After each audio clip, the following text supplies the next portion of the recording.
Hello, and welcome to GovTalks. Today, we are going to talk about digital maturity and the path paved by other organizations that we can learn from.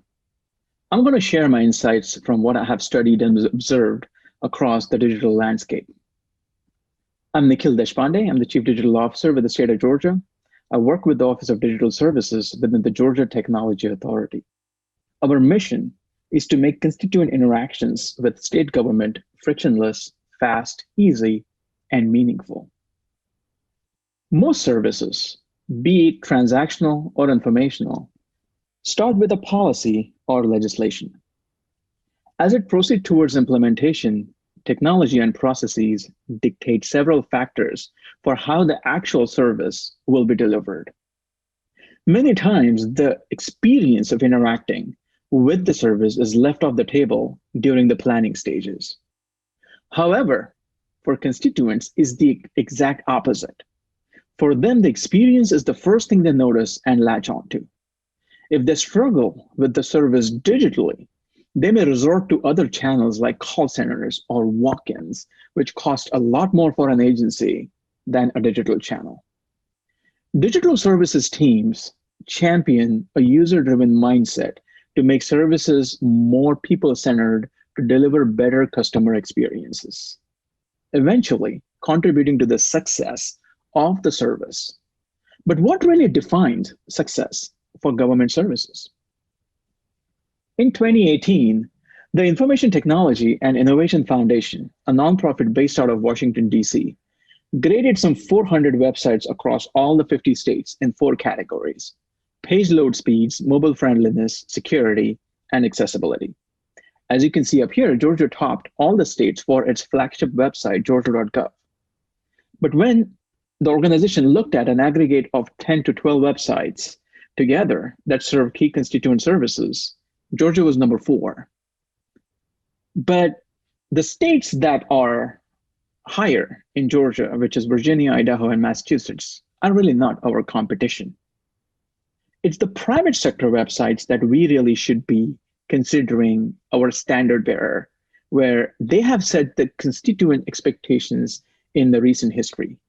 The constituents expect the government to provide them with the exact same user experience that they experience with the private sector websites. McKinsey studied the user satisfaction scores of private sector top performing industry against governments. As you can see, the United States is one of the lowest scored in the government area as compared to other developed countries. Now, this is a significant gap. If money alone, if budgets alone could have closed this gap, or just buying the best technology or partnering with the best firms, there is no way that the user satisfaction gap will be this wide. What I think is that the public sector is missing something. It's not just Georgia, but the overall public sector, compared to the private sector, is missing the following: digital product approach, actionable analytics. And that's going to be the agenda for my next few minutes. And I'm going to conclude my talk by sharing what we have on the DSGA horizon. So Digital Services Georgia, also known as DSGA, would love to share based on what we have learned, what we have seen, what we have planned, and how that may or will affect you. So let's talk about what a digital product approach looks like. All of us use all sorts of products on a daily basis, but some of you might not know that a lot of these products are also created by the government. For example, the internet, microchip, GPS, they were all developed by the United States Department of Defense. The electronic health record, pacemaker, nicotine patches were products of Veterans Affairs. The fire-resistant clothing, infant formula were invented at NASA. So if these products can be created, invented under a government umbrella, and then adopted by the private sector, why are we lagging behind the private sector in digital products? We are still evolving to take advantage of modern software development methods, agile iterative development, human-centered design, and continuous delivery. We still find instances of vendors promising digital transformation during the procurement phase, but use traditional project management and waterfall development methods. If your agency provides a service, either to constituents or businesses or other state agencies, then your website and the content related to the service are your products. People consume them along with your services. I've seen the terms project and product used synonymously. While both are important, they require different tools, methods, and skill sets. Project management, as most of us will know, is focused on managing to a plan. They focus on managing a schedule, budget, risk, policy compliance, or reporting status to stakeholders, all important tasks. Behold, but success for a project manager is delivering a defined scope of work on time and on budget, which is very different from a product manager. Product management is focused on delivering a product a user would want or need. They focus on user research, design thinking, iterative development, and delivering a minimum viable product quickly, otherwise also known as an MVP. Success for a product manager is delivering a product that meets the desired outcome. Outcome, not the output. So, for example, a website is an output, but the outcome of the website could be that constituents can find information fast and quickly so that they don't call the call centers. So the desired outcome is lower call volumes at the call center. So let's look at what are some of the tenets of a product approach. The first tenet is understand the customer and their problems. Understanding your customer and their problems come from user research, speaking directly with users, watching them, in context, trying to solve a problem on their own, by asking them questions in many different ways, and also trying to see what they think of solving a problem, how they feel about your given solution. This approach to building interactive systems is typically referred to human-centered design, user-centered design, or design thinking. Once you understand your users, then you can create what we have done up here. What you're looking at is proto-personas for when we designed GovHub, the content management system that everyone uses. Understanding our users is key. The second tenet is building and iterating with direct input from users. So it's not just enough to understand them and just document what they're struggling with. How do we actually put that into action? Not having user data or neglecting to use the collected user input during implementation is probably one of the biggest causes of failures in public sector projects, as per McKinsey. When we built GovHub, we interacted with all the key agency verticals. We understood your challenges, your workflows, your realities, and then built a content management system that enables your success. But you're not done, right? It's an ongoing process. Last year, we launched what we call as our MVP, the minimum viable product, but with an ongoing user research and your feedback, maybe through tickets, maybe through conversations, we constantly, continuously deploy new code that fix any bugs or adds enhancements to existing features. Every release basically is the next iteration of GovHub. We do this very actively using a product management approach. We use a prioritization model, what we call as price. We weigh every ticket. We are the lens of political weight, reach, impact, confidence, and effort. The talk after this, closing the loop, our collaborative path forward, will take a deeper dive into how we capture your feedback, mature our GovHub and Orchard products. In web content management language, grooming content and paying attention to usage patterns should be an ongoing effort. The third tenet is to define objectives, measure performance, and make improvements based on data.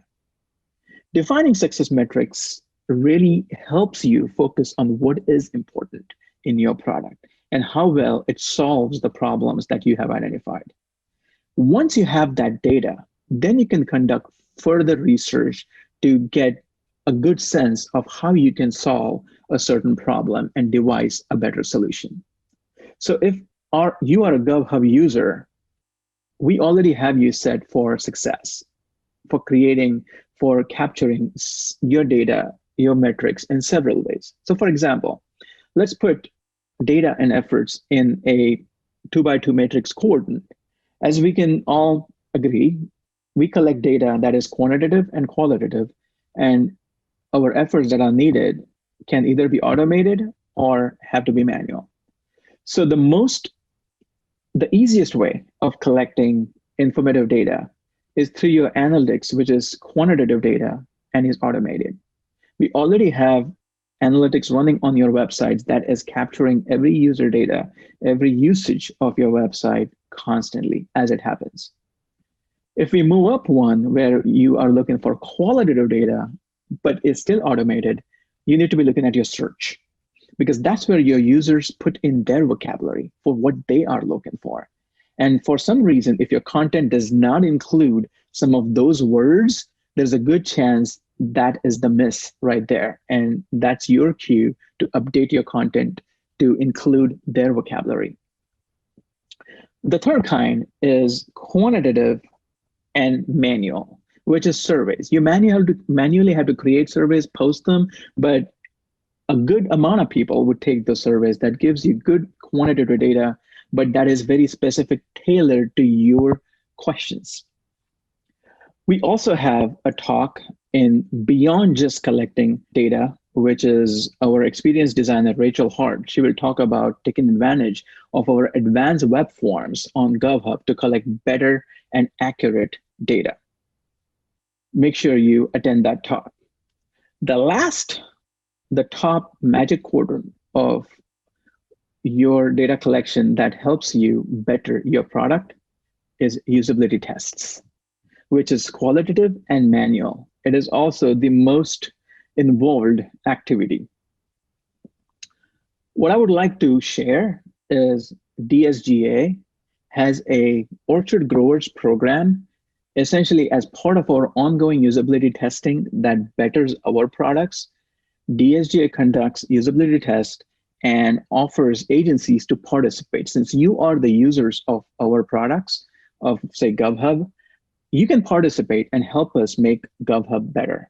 But what we can also do is we can help you create your own usability studies. And if you're interested in that, you make sure you do not miss talk by Julie Fay, our user experience analyst, who will speak about this program and how we can assist agencies to conduct user experience tests. The fourth tenet of product is rinse, lather, repeat the first three tenets. Managing digital products is a constant, ongoing effort. Unlike publishing a book and waiting for the next edition to make changes, digital properties need constant nurturing based on data. I mentioned the 80-20 rule in the past, which is also known as the Pareto principle in economics. Basically, the observation is that 80% of any results are produced by 20% of causes. So in real life context, say 20% of drivers, 20% of all the drivers cause 80% of all the traffic accidents.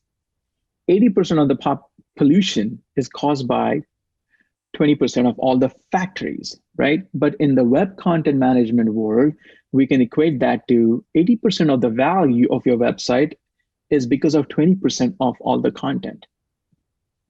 Or 80% of your traffic is primarily looking for just the 20% of your content. So how would you find that 20% of the content that feeds that 80% of the intent? Now, again, this is a construct. It could be 10-90, it could be 30-70. It entirely is up to every website. But when we say the 80-20, what I'm trying to say is things aren't distributed evenly. Each piece of your content or every page doesn't satisfy the same amount of intent by your user. Events change, and so does your content. So it is important to always keep your information updated and easily available. There is also a talk in the afternoon information architecture training, importance of prioritizing your content. Our amazing content team, Will, Alfred, and Ann Masters, will walk you through concepts of simplifying your website from being complicated and overwhelming. So please do not miss that. So this brings us to actionable analytics, because without numbers, without analytics, we cannot make those decisions. If you remember analytics.georgia.gov, this website we launched about 4 years ago. What was pretty amazing was that this website, through very basic reporting of these numbers, made a lot of agencies self-aware of what was happening under the hood. We are just about starting this conversation, where the private sector has been doing this for 2 decades. But to keep this conversation going, GTA, along with OPB, has launched the Georgia Analytics Program, or as we call it, the GAP, because of course, acronym. Now, this particular dashboard at analytics.georgia.gov is now updated, but it shows a much better view. It shows analytics across most Georgia websites and applications that summarizes and visualizes statistics. Sites are showing essentially the statistics for devices, browsers, operating systems. So at a glance, you can look at these numbers and make decisions. This is part of the governor's transparency initiative, but I have been in conversations where this level of easily available information truly helps in deciding one way or the other. All these numbers are being reported by our GovHub Analytics program. So if you are interested in understanding how to better use the program by creating more sophisticated reports, do not miss the session at 11:30 by Erica Farrington, who is our outreach coordinator, about creating relevant reports with GovHub Analytics tools. This dashboard also gives you a variety of information. It gives every website what the readability numbers look like. Like, who do you really write for? And is your content really getting to your audiences? This is a very helpful way. And as per our state average goal, every website is required to meet a score of 80, which is a B. So on this website, we have made agency scores available, also called as GAP scores. But for those of you who have access to the actual tool, you may know this score already as the Digital Certainty Index, which is a proprietary term by the tool that we use. But this is an aggregate of quality assurance, accessibility, and search engine optimization scores. The website also gives your content managers a very easy way to fix any of these issues that automatically update your score. We have, in a descending order, scores listed up here, but by no means this is to publicly display scores. This is only for the reference of agencies where they fix something, and your score is updated here within a matter of a day. So some of the takeaways from the last few minutes I would like to stress upon is focus on the outcome and not the output, because we need to build a holistic view of our service delivery and aim for the desired outcome instead of the output, right? So figure out how you will define and measure success of your digital properties. Also, a good reminder, digital product is iterative. So keep an eye on your analytics, your search, your user data. Adapt to the changes in user behavior. What new devices are hitting you? New channels are hitting you. People's expectations are changing all the time, and people are adapting to new things a lot faster than the public sector can move. Last but not the least, DSGA is here to help. How do you make sure that you're catching up and keeping up with all these changes? A good way to start is subscribe to the DSGA newsletter. If you go to Digital Services website, I will share the address in a later slide. Our newsletter will keep you updated on all the things that we are updating. And at any point, feel free to open a ticket if you need any consultation. So let me conclude my talk by sharing some of the things that are on our horizon. Now, as I'm saying this, it's really hard to kind of look forward without really acknowledging what has happened in the last year, right? Because it has been a convergence of multiple things. Removal of physical interaction completely. We were all in a mass remote workforce, trying to force everyone to the digital front door. What has happened as this has made digital a very key channel that we just cannot ignore going forward. The removal of this physical interaction has really resulted in digital being propelled to the point where we have now taken all of our on-prem training and converted that into a digital academy. Yan Tang, our director for outreach and customer success, will talk about this in the concluding talk towards the end of the day. But our digital academy is going to start offering all online courses that are designed for content managers, business owners, leadership, whoever wants to work with digital content. We are also working on chatbot as a service. In the last year, with call centers being overwhelmed, DSGA partnered with certain agencies to implement chatbots. The usage was significant. The artificial intelligence powered bots can interact with constituents in a natural, simple, comprehensive language. This helped reduce call volumes and enabled self-service models. Currently, the implementation is an MVP, a minimum viable product, but the DSGA team is working on maturing it so it can be scaled across multiple agencies. A quick reflection of the success of the chatbot implementation. Over the last year, since April 2020, the bot answered some 7.3 million questions across 4.4 million users, and on a weekly average of 45,000 questions across 23,000 users. So that was quite significant. Next update is that we are upgrading to Drupal 9. So for some of you who know the technology that powers GovHub, we are using Drupal 8. We recently moved from Drupal 7 to 8. When I say recently, it was about like a year and a half ago, but that was a significant upgrade. It was a migration. Drupal 9 is going to be an upgrade. It is not going to be something that we all experienced from 7 to 8. Drupal 8 is coming to end of support in November 2021. So it's always a good idea to make sure we upgrade, but also Drupal 9 offers better security. It is known to be faster. Drupal 8 already has some very good accessibility features. Drupal 9 builds upon them. Drupal 9 is also much better for open integration and has known to be have smooth editorial experience.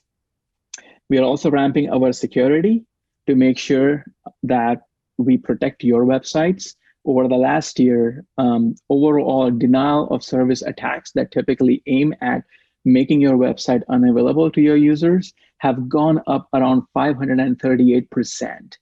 So clearly, this is something that is a problem and a threat that is only going to grow. So we are being proactive and making sure we have better security practices in place.